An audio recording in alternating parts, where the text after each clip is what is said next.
Elles resteront comme le symbole de cette Coupe du Monde.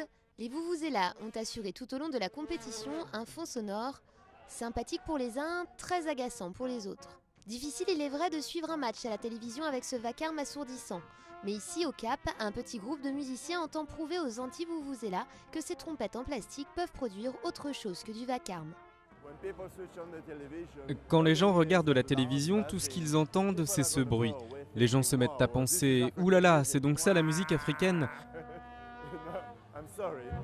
Je suis désolé, mais non, l'Afrique est le berceau de la musique de l'humanité, donc j'avais besoin de faire entendre clairement cette musique et de faire jouer ces chansons.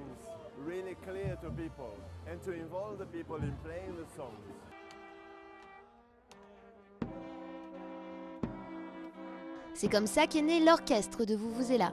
Ces musiciens sud-africains ont adapté l'instrument de manière à ce qu'il puisse produire 7 notes différentes avec en prime une trompette et quelques percussions. Des musiciens qui au départ n'étaient pas eux-mêmes convaincus du potentiel mélodique des vuvuzelas.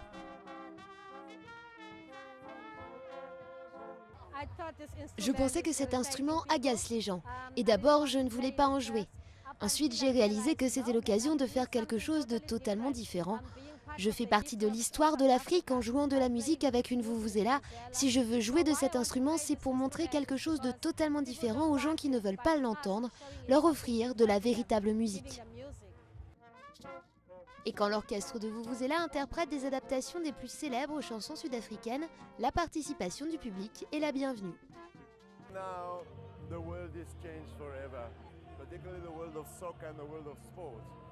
Le monde est en train de changer pour toujours, en particulier le monde du football et du sport, parce que chaque touriste qui vient ici tient une vuvuzela dans sa main et rentrera dans son pays en soufflant dedans.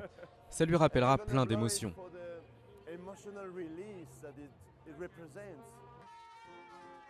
Qu'on l'aime ou qu'on la déteste, il va être difficile.